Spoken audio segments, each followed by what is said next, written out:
Security lightings. So what is security lightings?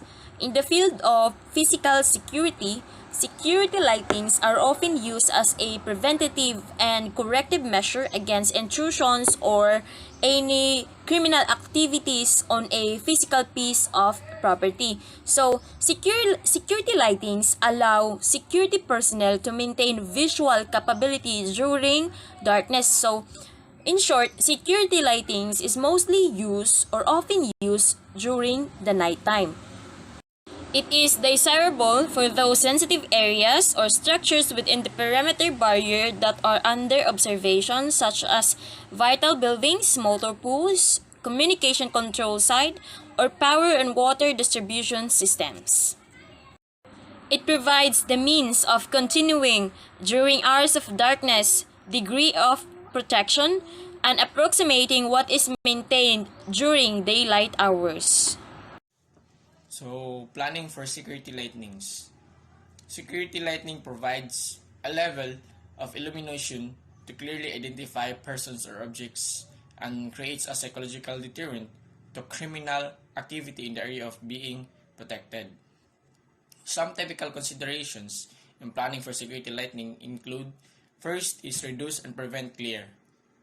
So security lightnings might need to be very confused environments, but conversely can be reduced in very open environments.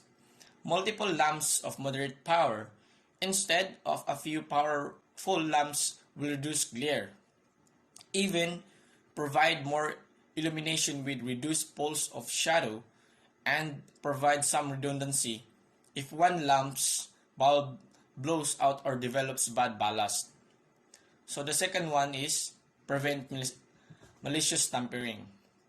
So this means that besides the lamp itself, the entire circuit from the source, that is, through the wires to the lamp and back, should be protected, such as A.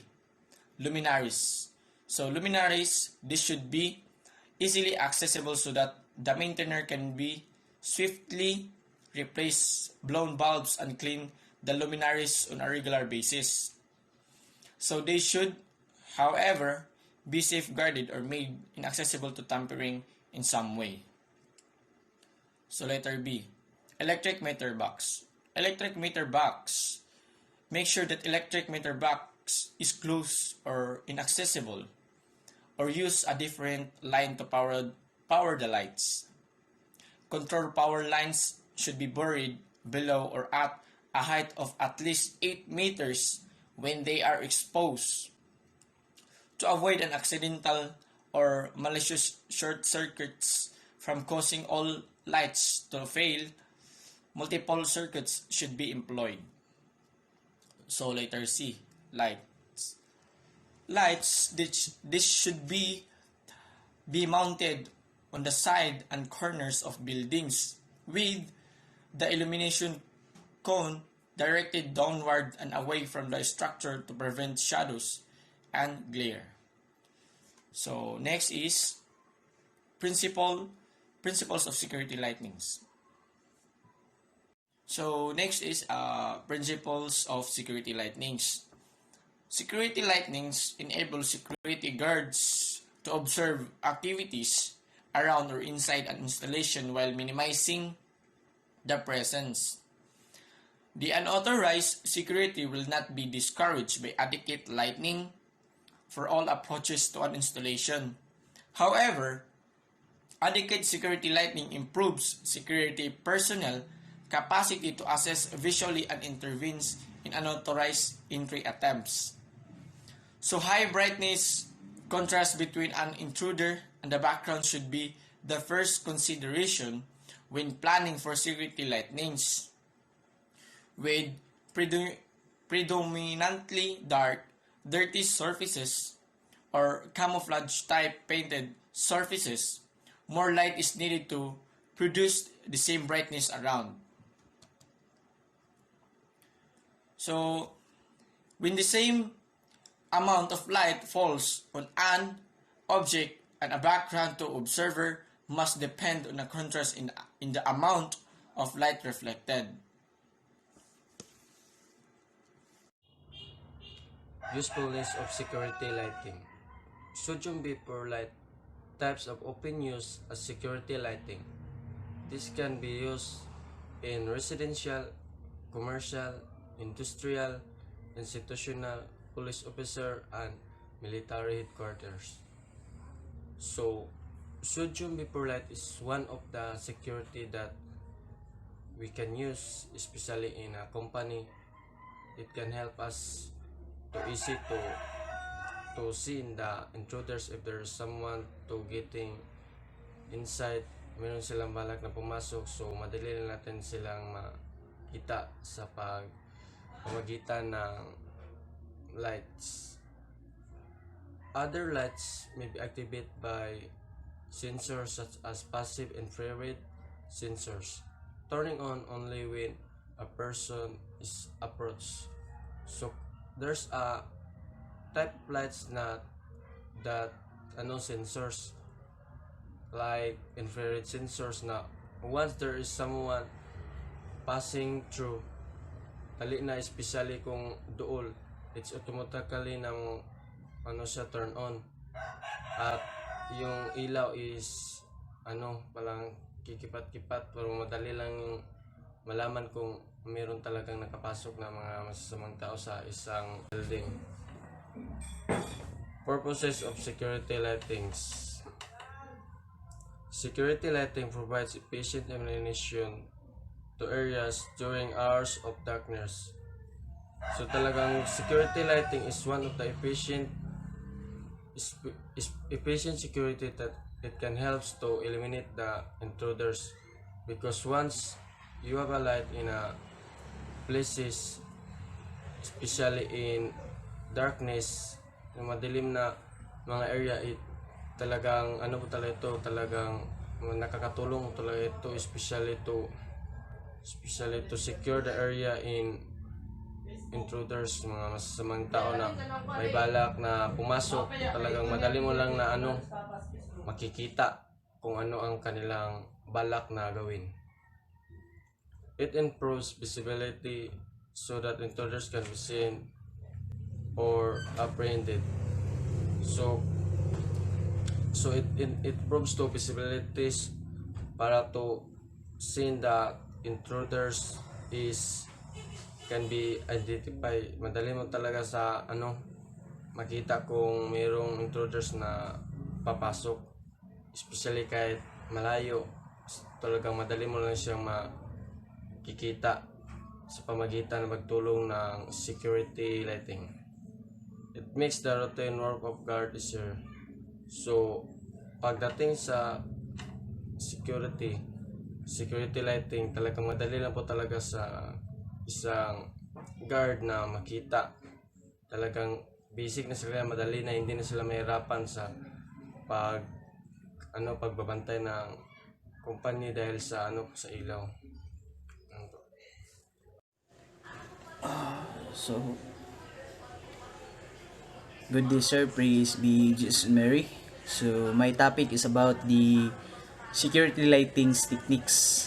So, first security lighting techniques is the security lightings should enable a guard to observe clearly the activities around and inside the premises within the security guard's jurisdictions. So, important gud sa to ang isa ka security guard to observe clearly the activities sa gawas o sa sulod sa isa ka premises. So, in planning security lightings, a high contrast between intruders and background should be provided.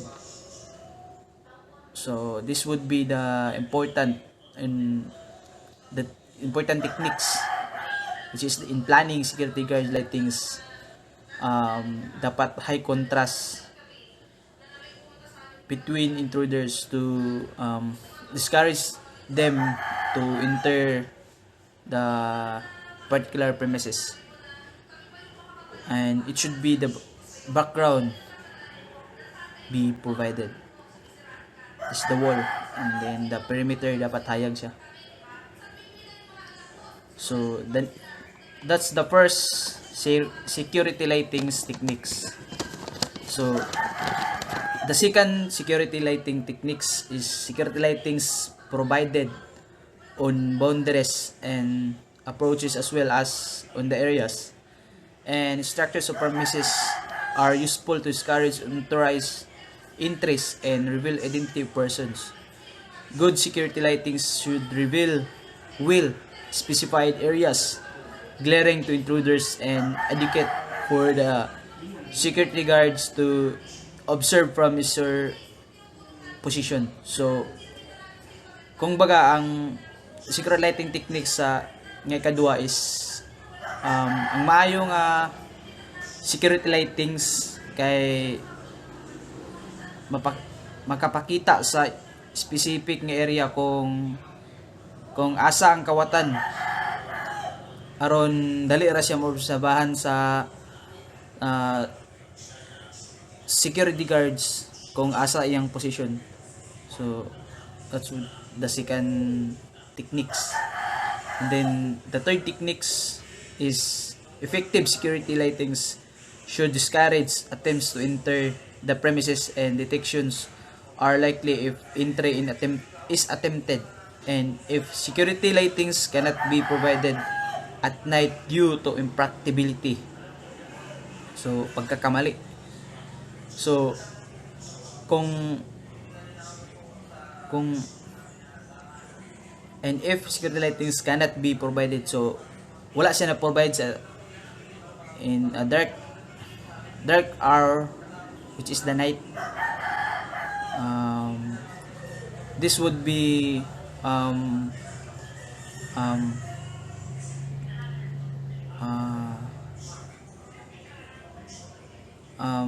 in other means of protection have to be made, like additional security guard posts, roving security patrols, and animals guards. So this would be the techniques. Kung example, imong area is gitgit kayo, so this would be the security guard post, roving, dapat magbutang ka sa isa ka security guards, mag-roving guards na mga or animal guards to in order para makakuan sa isa ka intruders.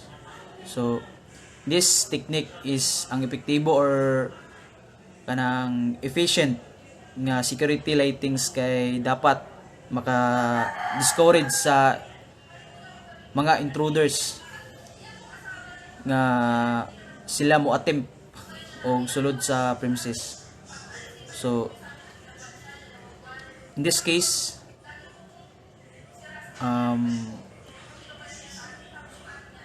it will help also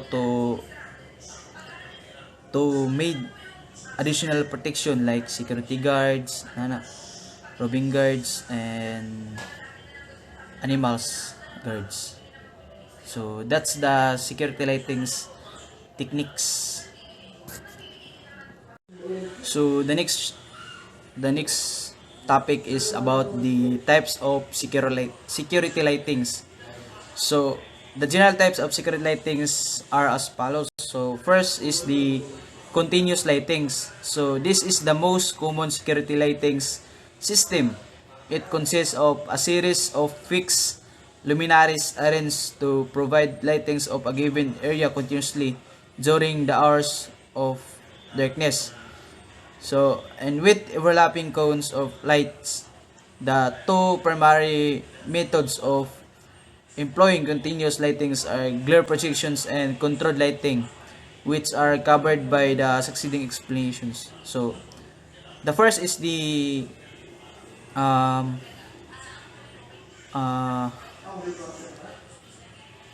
glare protections lightings. So, this method is useful where the glare of lights directed across surrounding a facility and will not be annoying or deterrent with adjacent operations. It is a strong deterrent to a potential intruder because it makes it difficult for him or her to see the inside of the area. It also protects the security guards by keeping him in her in comparative darkness and enabling him or her to observe intruder at a considerable distance beyond the perimeter barriers. So this glare protection lighting, projection lighting is um, it it may be used in the prison because um, it is it is the it is a strong deterrent to a potential intruder because it makes it different for him or her to see the inside of the area. So this is the morning glare projection lightings kay hayag kayo muna siya ang gagamiton sa mga kanang mga prison, mga prisuhan, in order para di nila makita di nila maklaro ang isa ka area tungod sa kahayag. And then next is the controlled lightings. So it is based when it is necessary to limit the width of the lighted strip outside the perimeter barrier of adjoining property or nearby highways, railroads, and navigable waters or airports.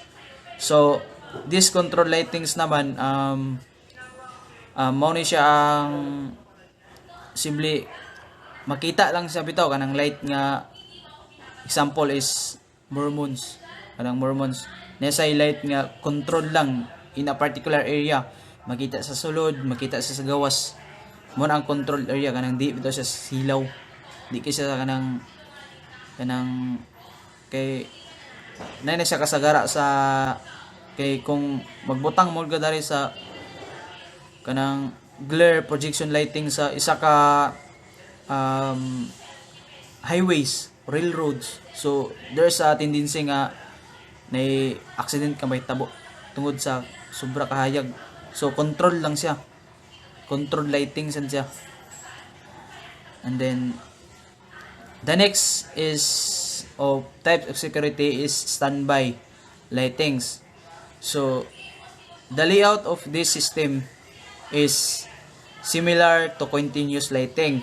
However, the luminaries are not continuously lighted but are either electrically or manually turned on only when suspicious intrusion is detected or suspected by the security force or it is known alarm system. So this would be standby lighting. Lahi lang siya kay sa continuous magsigara siya, magsigaha ra siya. So similar lang ni siya kay kini siyang standby lighting is aya ra ni siya magsiga basta naay alarm system kanang makadetect sa isa ka intruders nga mosulod or suspected by security force.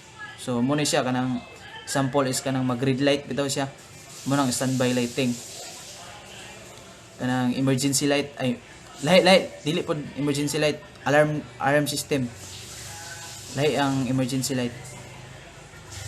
So number 3, movable lighting. This type of lighting system is consisting of manually operated movable searchlights which may either be lighted during hours of darkness or lighted only as needed. The system is so for me mobile lightings is muna siya ang light nga naa sa isa ka tower guard na tapos kanang lights nga move lang bitaw siya kanang para makita ang isa ka kanang ma-secured ang isa ka area for me lang. Then the fourth is emergency lighting. So muna ako ingon nga lahi ang standby lighting o emergency lighting. So emergency lighting, this is system may duplicate any or all of the aforementioned lighting systems. Its use is limited to times or power failure or other emergencies which render the normal system operative. It depends on an alternative power source such as installed or portable generators or batteries. So emergency lighting we always see in Sintritas school, kabantay mo darang munang emergency lighting kanang makita nato nga kanang box bitaw nga duha ka bukulo muna siya magsiga na siya if walay kurente na kanang muna ang emergency lighting. So that's all my topic, and thank you. Areas that necessitate lightings. So, the following are the areas that necessitate the installation of security lightings. These are the fence perimeters, the building face perimeters, active entrances, other areas and structures, and also semi-active and inactive entrances. So, what is fence perimeters? Fence perimeters, these are structures that enclose an area, typically indoors, and usually it is constructed that connected from boards, wire, rails, and or netting. The fence perimeter differ from a wall if not having a solid foundation along its whole length. The following are the types of fence perimeters. So, ang fence perimeters na siya 3 types, such as semi-isolated fence perimeters, isolated, and the non-isolated fence perimeters. The semi-isolated fence perimeters. These are the fence lines where the approach areas are clear from obstruction of 60 to 100 feet outside the fence, and the general public or industrial complex employees who are seldom have reason to be in the area. Therefore, patrol roads and paths should be kept in relative darkness. Second, isolated fence perimeter. These are fences that around areas where the fence is 100 feet or more from buildings or working areas. Hence, plus the approach area, it is clear from obstruction of 100 feet or more outside the fence, and it is not used by other employees in the individual complex. So therefore, both glare projection and controlled illumination are acceptable for these perimeters. Moreover, patrol roads and security guards' paths should be kept unlighted. And the last type of fence perimeter is the non-isolated fence perimeter. These are fence lines immediately adjacent to working areas within the industrial complex, other installations, or to public thoroughfares, where outdoors are or employees may move freely in the relative clear zone. Inside the outside the fence, it may not be practicable to keep the security patrol area dark due to the absence of lights. So those are the types of fence perimeters. The second area that necessitate lightings is the building face perimeters. This consists of the building's face or on within 20 feet of the property line or area line to be protected and where the public may approach the building. Security guards may be stationed inside or outside of the building.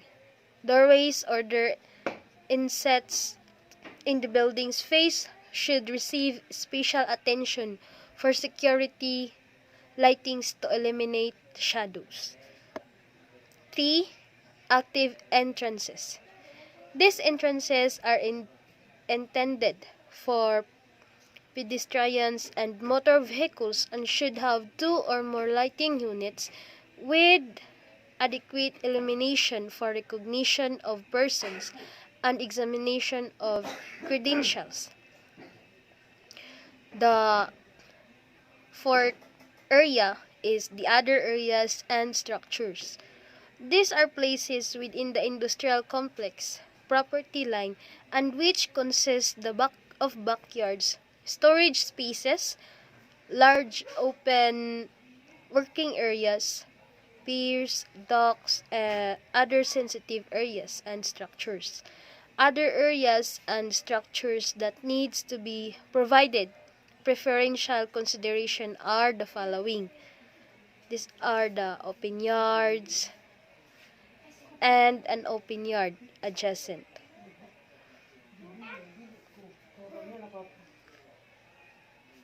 Then lastly is the semi-active and inactive entrances.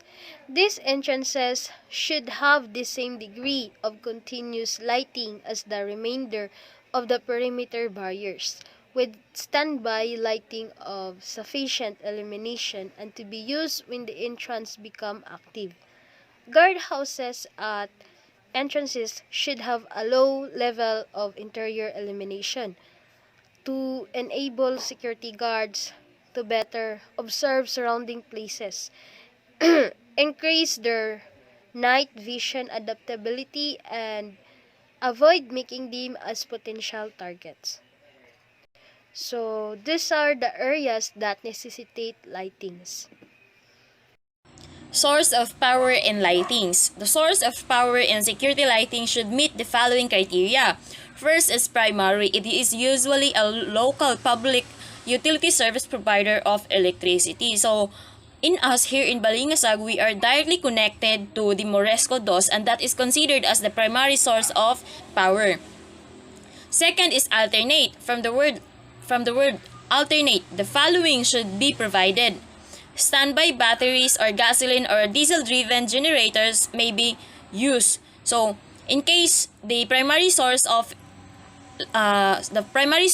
power shut, so then you have the capacity to continue the lighting by the use of those batteries or gasoline or diesel-driven generators. That is to sustain the operations. Therefore, additional security precautions must be considered and to ensure efficiency and effectiveness. Third is the security. It is a must in the criteria with regard to the power sources of security lightings. So, from the word security, that is to feel safe from the area itself to the vulnerable activities, and of course the physical security inspections of power sources that is required to determine measures and replacement of equipment such as transformers, lines, and etc. Requisites of security lighting. So here are some of the logical requisites of security lightings. Number 1, security lightings needs of industrial complex depends upon its situation in the areas to be protected. Each situation requires careful study to provide the best visibility practicable for such security activities, such as identification of badges, the people, the gates, inspections of motor vehicles, prevention of illegal entry, detection of intruders, and the observation outside and inside the buildings and other structures, and inspections of unusual or any suspicious circumstances. Second is the security lighting should not be used as a psychological deterrent only. It should be used on a perimeter barrier only where the fence is under continuous or periodic observation. When such security lightings provisions or as impractical, additional security posts, roving security patrol, sentry dog patrols, or other security means will be necessary. So that means that security lightings won't stand alone. It needs to be paired with the perimeter barrier. Third is the use of multiple electrical circuits. For multiple lamps, it is best to use multiple electrical circuits when installing security lightings on a several areas. Because if a circumstance happened that if one circuit trips out, by then the industrial complex still have other live circuits to provide security lightings. And of course, it should have been checked regularly to be sure that the electrical meter box is locked as well as the outdoor main circuit breaker box. Fourth is to protect the security lightings with mesh or other shielding methods. A rock or any objects can be thrown at the light may break the bulb. So there are manufacturers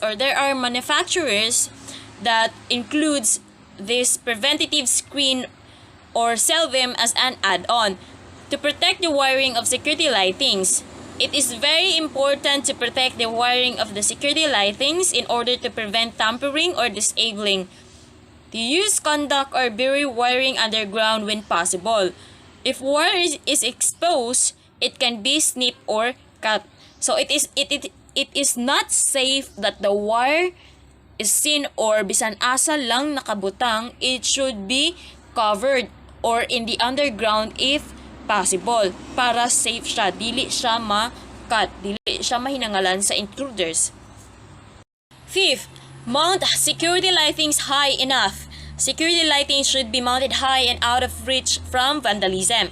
Sometimes intruders will preemptively come into the premises while the security guards are conducting routine inspections.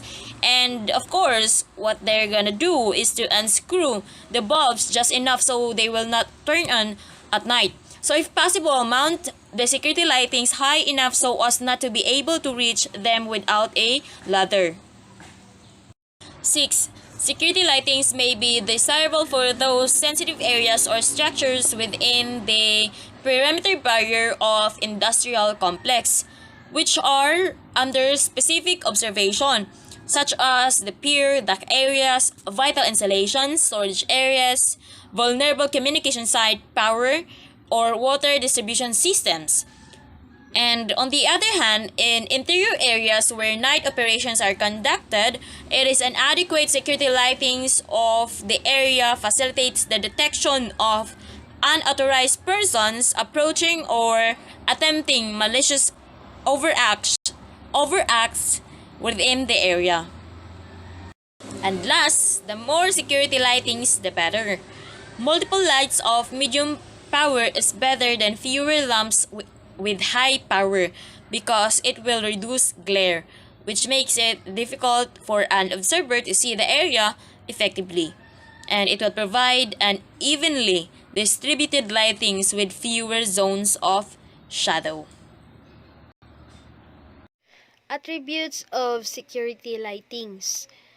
Security lightings usually requires less intensity than working light, except for identification and inspection at authorized portals and in emergencies. So, ang security lightings mas nag-require siya og less intensity or kanang measurable lang siya than compare sa working light, and except for identification and inspections at authorized portals and in emergencies. Each area of an industrial complex present its particular problem based on physical layout, terrain, atmospheric and climatic conditions, and the protective requirements. Data are available from the manufacturers of security lighting equipments, and which will assist in designing the lighting system. So, the last one is the exterior security lightnings. Exterior security lightnings are meeting the requirements of effective exterior security lightnings for an additional protective security of industrial complex. So the following should be considered as: first, is we have horizontal illumination. So, this is the standard for evaluating effective lighting, owing to the fact that many operations are horizontal and measurements are simple. Other criteria, such as vertical lighting and uniformity, are more important for security concerns. So, the second one is the vertical illumination. So, this is critical because one of the main security issues in access control is identifying persons and the vehicles. So, under movement, which is best done by viewing their vertical surfaces. So, the third one is uniformity of illumination. So, this is crucial. In order to avoid dark areas where people or things could be hidden, uniformity has also been discovered to help improve the effectiveness of video and cameras. So, the last one is the glare illumination.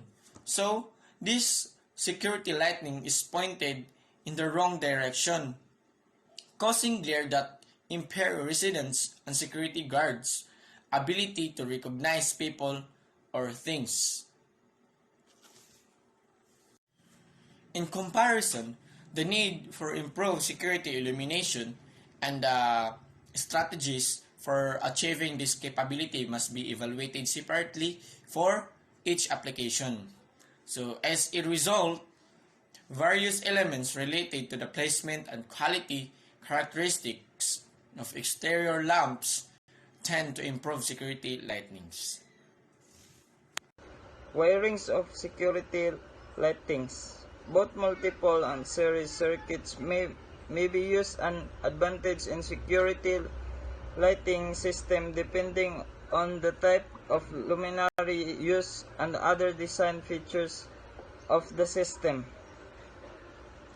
The circuit should be arranged so that the failure of any lamp will not leave a large portion of the perimeter line or a major segment of critical or vulnerable position in darkness. Connection should be of such that normal interruptions caused by overloads, industrial accidents, and the building or brush fires will not interrupt the security lighting systems. And there are the three requirements in wiring system. Number 1, replacement clamps can be used in less sensitive locations. The activating relays on emergency lines which remain open when the system is operating from the primary source need to be cleaned frequently since dust and lint collect on their contact points and can prevent their operation when closed. Number 2, luminaries should be kept and cleaned properly aimed. The periodic inspection should be made of all electrical circuits to replace or repair worn parts, tighten connections, and check insulations. Number 3, the intensity of illumination should be meet the minimum requirements. The intensity of illumination and specification of security which of perimeter barrier or other anti-intrusion burners should meet the minimum requirements.